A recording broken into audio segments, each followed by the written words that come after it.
ബംഗാൾ ഇഡിക്കെതിരായ പ്രതിഷേധം ഡൽഹിയിലേക്കും കൂടി എത്തുകയാണ്. ഇഡി റെയ്ഡിനെതിരെ ഡൽഹിയിൽ അമിത്ഷായുടെ ഓഫീസിന് മുന്നിൽ പ്രതിഷേധിക്കുകയാണ് തൃണമൂൽ എംപിമാർ. കീർത്തി ആസാദ് ഉൾപ്പെടെയുള്ള തൃണമൂൽ എംപിമാരെ പോലീസ് കസ്റ്റഡിയിലെടുത്തു. ഇപ്പോൾ തൃണമൂൽ ഇഡി തർക്കം രൂക്ഷമാവുകയുമാണ്. അർജുൻ പീതാംബരൻ തയ്യാറാക്കിയ റിപ്പോർട്ട് കാണാം. ഇന്ന് രാവിലെ അമിത്ഷായുടെ ഓഫീസ് അടക്കമുള്ള കർത്തവ്യ ഭവന്റെ 1-ാം നമ്പർ ഗേറ്റിന് മുന്നിലാണ് TMC എംപിമാർ. അത് കീർത്തി ആസാദും അതുപോലെ ഡെറിക് ഒബ്രായനും മഹുവ മൊയ്ത്ര ഉൾപ്പെടെയുള്ള എംപിമാർ പ്രതിഷേധവുമായി രംഗത്തെത്തിയത്. പ്ലക്കാർഡുകൾ ഉയർത്തി കേന്ദ്ര സർക്കാരിനെതിരെയും നരേന്ദ്രമോദി, അമിത്ഷാ എന്നിവർക്കെതിരെയും വലിയ പ്ലക്കാർഡുകൾ ഉയർത്തിയായിരുന്നു പ്രതിഷേധം. ഏറ്റവും പ്രധാനമായിട്ടും ഇന്നലെ കൊൽക്കത്തയിൽ ഐപാക് ഓഫീസിൽ നടന്ന ED റെയ്ഡും അതിനെ തുടർന്നുണ്ടായ നാടകീയ സംഭവങ്ങൾ, പ്രത്യേകിച്ചും ആ റെയ്ഡ് നടന്ന സ്ഥലത്തേക്ക് മമതാ ബാനർജി ബംഗാൾ മുഖ്യമന്ത്രി തന്നെ നേരിട്ട് എത്തിയിരുന്നു.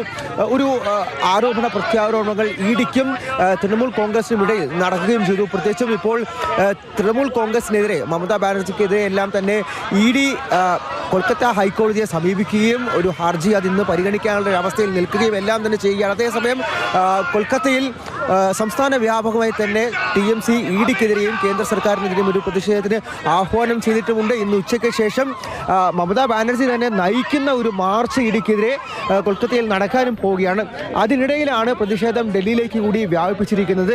എംപിമാരുടെ നേതൃത്വത്തിൽ നരേന്ദ്രമോദി, അമിത്ഷാ രാഷ്ട്രീയം, അവരുടെ വൃത്തികെട്ട രാഷ്ട്രീയം, തരംതാണ രാഷ്ട്രീയം, അത് ബംഗാളിൽ വിലപ്പോകില്ല. പ്രത്യേകിച്ചും തിരഞ്ഞെടുപ്പിനെ ഇരിക്കുകയാണ് ബംഗാൾ ഈ വർഷം.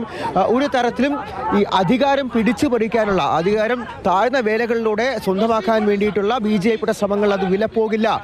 അതിന് വേണ്ടിയിട്ടാണ് അവർ ED ഉപയോഗിക്കുന്നത് എന്നുള്ള വാദങ്ങൾ TMC വീണ്ടും വീണ്ടും ഉയർത്തിക്കൊണ്ടിരിക്കുകയാണ്. എന്തായാലും പ്രധാനപ്പെട്ട ചില രേഖകൾ, അത് തെളിവുകളാണ്, അതെല്ലാം തന്നെ മമതാ ബാനർജി കടത്തിക്കൊണ്ടുപോയി ഈ റെയ്ഡിനിടയിൽ എന്നുള്ള ആരോപണം ഇപ്പോൾ ED മുന്നോട്ട് വെച്ചിട്ടുണ്ട്. എന്നാൽ TMC അവിടെ കൃത്യമായിട്ടുള്ള ആരോപണങ്ങൾ, പ്രത്യാരോപണം, EDയെ രാഷ്ട്രീയ താല്പര്യങ്ങൾക്ക് വേണ്ടി ഉപയോഗിക്കുന്നു എന്നുള്ള ആരോപണങ്ങൾ കൂടി ഉയർത്തിയിട്ടുണ്ട്. എന്തായാലും വലിയ തോതിൽ ED TMC പ്രതിഷേധം, തർക്കം അത് ശക്തിപ്പെട്ടുകൊണ്ടിരിക്കുകയാണ്. അതിൻ്റെ പല തലങ്ങളാണ് ബംഗാളിലും അതുപോലെ ഡൽഹിയിലും ഇപ്പോൾ കാണാൻ സാധിക്കുന്നത്. വൈശാഖ് ജയപാലിനൊപ്പം അർജുൻ പീതാംബരൻ, മാതൃഭൂമി ന്യൂസ്.